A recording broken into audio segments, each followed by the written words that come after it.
est-ce une erreur pour les pouvoirs en place de minimiser la puissance de l'opposition?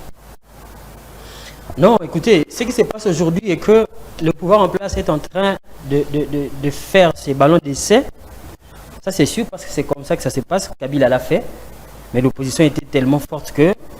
Et puis, Kabila n'avait pas l'adhésion au niveau de la communauté internationale. Là, on voit les États-Unis et puis une grande partie de l'Union européenne.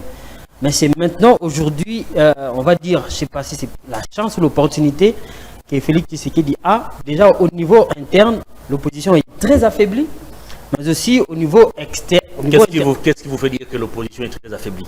Mais je vous ai dit, depuis que Félix Tshisekedi est au pouvoir, aucune action de grande envergure sur terrain.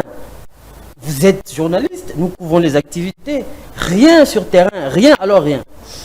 Et au niveau international, j'étais en train de dire, Félix Tshisekedi est aussi en train de damer des pions. Vous avez vu même des sanctions imposées contre les régimes Kagame, ce qui était rare ou impossible dans les années précédentes.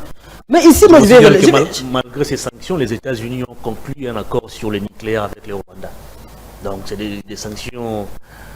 Mais non, ce n'est pas parce que nous sommes en bon terme avec les États-Unis que nous sommes... Vous avez semblé que nous devons conditionner la politique étrangère des États-Unis. Vous semblez vanter les sanctions américaines. Non, vous savez, aujourd'hui, les États-Unis...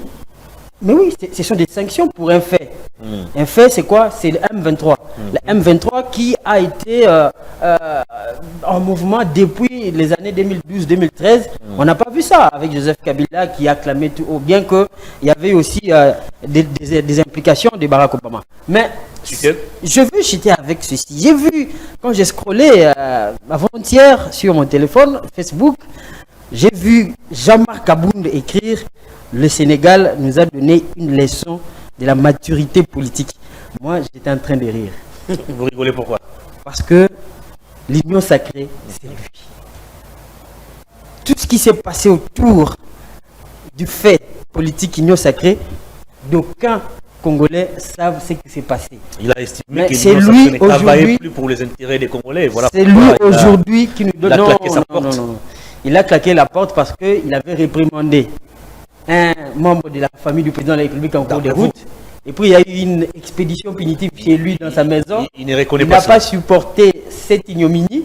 Et il a décidé de claquer la porte. Moi je disais, j'étais en train de rire parce que Jean-Marc Abound, ce sont des gens ou des acteurs politiques aujourd'hui qui ne peuvent pas vraiment, sincèrement, nous donner de telles leçons, surtout par rapport à ce qui se passe au Sénégal. Merci beaucoup. Parce que c'est lui qui nous a offert un spectacle diamétralement opposé à ce qu'on a vu au Sénégal. Il fait partie des rares acteurs politiques congolais à démissionner de la prestigieuse